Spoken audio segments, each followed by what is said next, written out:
الحمد لله رب العالمين والعاقبة للمتقين والصلاة والسلام على رسوله الأمين نبينا محمد وعلى آله وصحبه أجمعين أما بعد قال تعالى أعوذ بالله السميع العليم من الشيطان الرجيم بسم الله الرحمن الرحيم وما يؤمن أكثرهم بالله إلا وهم مشركون. اس سے پہلے والے درس میں توحید ربوبیت کے تعلق سے باتیں ہوئی تھیں کہ توحید ربوبیت کیا ہے، اور توحید ربوبیت پر قرآن کریم اور حدیث رسول صلی اللہ علیہ وسلم سے اور اسی طرح سے عقلی دلیلیں پیش ہوئی تھیں، جس میں یہ ثابت ہے کہ اللہ تبارک و تعالی سب کچھ ہے، وہی رب ہے اور وہی خالق اور مالک ہے، رازق ہے، نفع و نقصان کا مالک ہے. لیکن اس درس میں توحید ربوبیت کے تعلق سے یہ بات کہ کیا توحید ربوبیت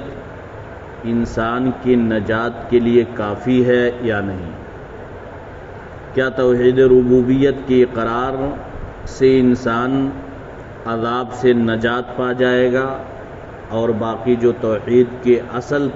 قسم ہے توحید الوہیت،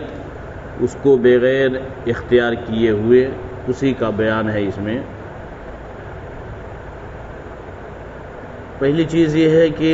کسی بھی انسان کا ایمان اس وقت تک درست نہیں ہو سکتا جب تک کہ وہ اللہ تعالیٰ کی وحدانیت اور اس کی ربوبیت کا اقرار نہ کر لے. لیکن توحید کی یہ قسم یعنی توحید ربوبیت یہ اصل نہیں ہے،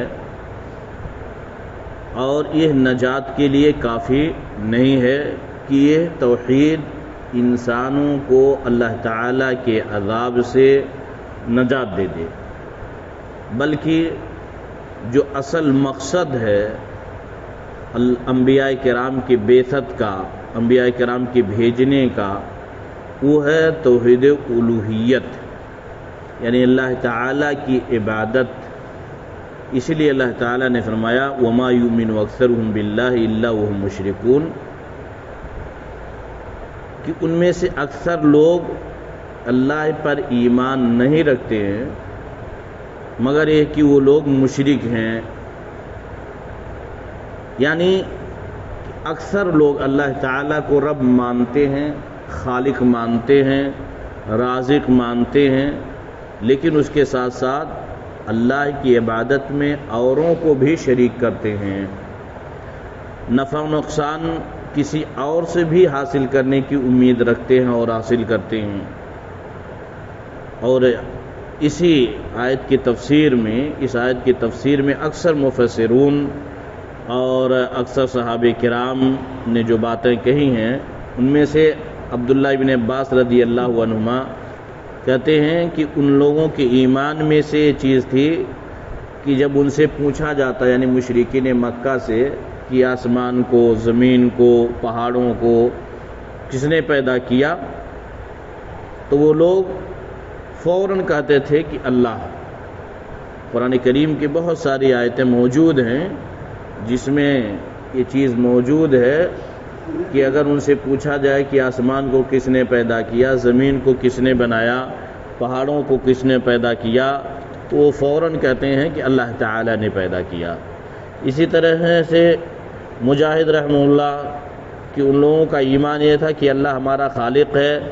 رازق ہے، وہی ہم کو مارتا ہے، لیکن اس ایمان کے ساتھ ساتھ اللہ کی عبادت میں شرک کیا کرتے تھے. اس طرح سے بہت سارے علماء کرام کے اقوال ہیں، اور سلف صالحین نے کہ نبی پاک کہا ہے کہ نبی پاک صلی اللہ علیہ وسلم کے زمانے میں جو اللہ تعالیٰ کے رب، خالق، رازق ہونے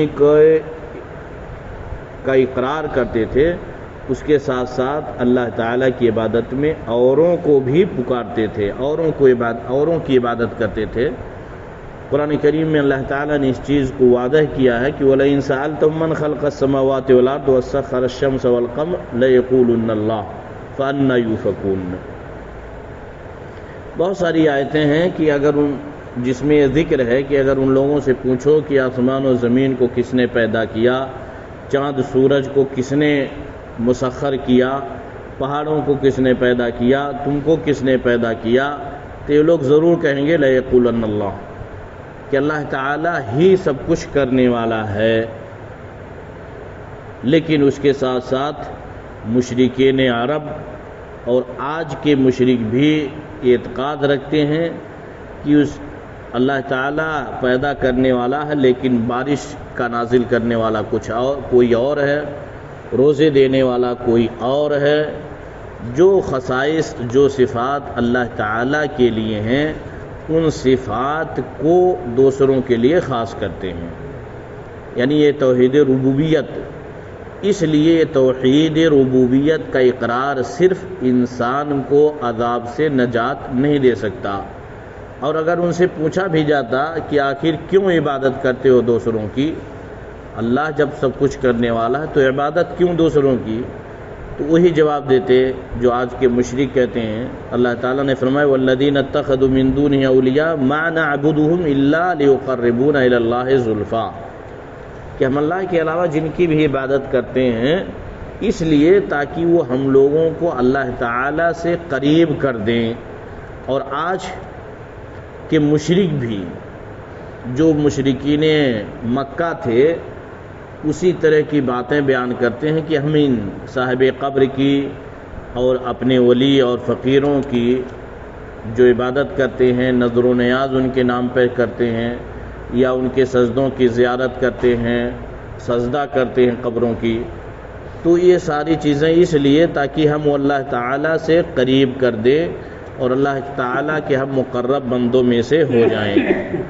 لیکن اس اقرار کے بعد کیا کوئی شخص اسلام میں سچے طور پر داخل ہو سکتا ہے؟ تو ہرگز نہیں۔ توحید ربوبیت کے ذریعہ سے کوئی بھی شخص کامیاب نہیں ہو سکتا ہے جب تک کہ توحید ربوبیت کے ساتھ توحید الوہیت نہ پائی جائے۔ اور توحید الوہیت کیا ہے اس کی تفسیر انشاءاللہ آگے آئیں گے۔ تو توحید ربوبیت اور توحید الوہیت لازم ملزوم ہے۔ انسان کے نجات کے لیے توحید الوہیت ضروری ہے، جس کے لیے اللہ تعالیٰ نے تمام انبیاء کرام کو اس دنیا کے اندر بھیجا۔ وَلَقَدْ بَعَثْنَا فِي كُلِّ أُمَّةٍ رَسُولًا أَنِ اعْبُدُوا اللَّهَ وَاجْتَنِبُوا الطَّاغُوتَ، کہ اللہ تعالیٰ نے تمام ہر امت اور جماعت میں انبیاء کرام کو بھیجا تاکہ وہ لوگوں کو اللہ تعالیٰ کی عبادت کی طرف بلائیں اور شرک اور بتوں کی عبادت سے منع کریں اور روکیں۔ تو خلاصہ یہ ہے کہ توحید ربوبیت صرف انسان کی نجات کے لیے کافی نہیں ہے۔ اگر کوئی شخص اقرار کرے کہ اللہ تعالیٰ روزی دینے والا ہے، مارنے والا ہے، زمین و آسمان کا پیدا کرنے والا، اور عبادت کسی اور کی کرے تو اس کے لیے نجات نہیں ہے۔ آج کے مشرک بھی اس چیز کو کہتے ہیں کہ اگر پوچھا جائے کہ کون پیدا کرنے والا، روزی دینے والا، فوراً وہ کہتے ہیں کہ آسمان میں جو ہے، لیکن عبادت غیروں کی کرتے ہیں تو یہ ان کے لیے کافی نہیں ہے نجات کے لیے۔ ایک چیز اور کہ توحید ربوبیت کے منکر کوئی ہے کہ نہیں ہے؟ بہت سارے ایسے لوگ ہیں جو اس توحید ربوبیت کے بھی منکر ہیں، اللہ تعالیٰ کو نہیں مانتے، اللہ تعالیٰ کی ربوبیت کا انکار کرتے ہیں اور اس کے وجود کا انکار کرتے ہیں کہ رب اب نہیں ہے، کوئی خالق، کوئی رازق نہیں ہے، یہ تو فطری چیز ہے، لوگ اپنے حساب سے یعنی مرتے رہتے ہیں، یہ کوئی اس کائنات کا چلانے والا نہیں ہے۔ یہ مخلوقات جو ہیں، یہ کائنات سب کچھ طبعی ہیں، فطری طور پر اس طرح سے ہوتے رہتے ہیں، اور اللہ تبارک و تعالیٰ نے اس چیز کو قرآن کریم میں ذکر کیا ہے۔ وَقَالُوا مَا هِيَ إِلَّا حَيَاتُنَا الدُّنْيَا نَمُوتُ وَنَحْيَا وَمَا يُهْلِكُنَا إِلَّا الدَّهْرُ، کہ ہماری یہ دنیاوی زندگی جو ہے، مرنا جینا اور سب کچھ، یہ کوئی چیز نہیں ہے۔ وَمَا يُهْلِكُنَا إِلَّا الدَّهْرُ، ہمیں تو زمانہ مار رہا ہے، یعنی زمانہ سب کچھ ہے، یہ ایک آٹومیٹکلی چیز ہے کہ انسان مرتا ہے، جیتا ہے، یوں ہی اس طرح سے چلتا رہے گا اور اس کا کوئی خالق اور مالک نہیں ہے۔ تو بہت سارے لوگوں نے اس کا انکار کیا کہ اللہ تعالیٰ کا وجود ہی نہیں ہے سرے سے۔ اور اسی طرح سے بعض لوگوں نے اللہ تعالیٰ کے بعد اہم خصائص، بعد اہم صفات جو ربوبیت کے تعلق سے ہے کہ اللہ تعالیٰ کی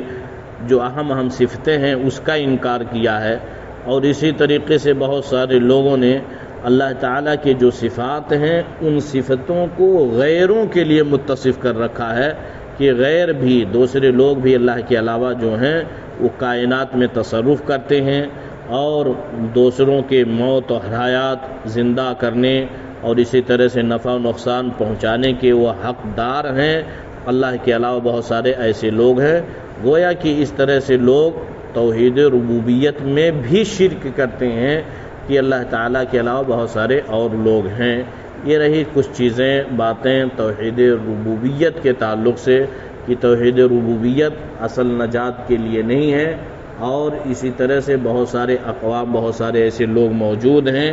جو توحید ربوبیت کا بھی انکار کرتے ہیں، اور یہ زمانے کے اوپر ان کا اعتماد ہے اور ان کا عقیدہ ہے کہ جو کچھ کائنات میں ہو رہا ہے وہ سب کچھ زمانے کے اعتبار سے، زمانے کی وجہ سے ہو رہا ہے، کوئی خالق اور مالک نہیں ہے۔ اللہ تعالیٰ سے دعا ہے کہ اللہ تعالیٰ ہم تمام لوگوں کو توحید ربوبیت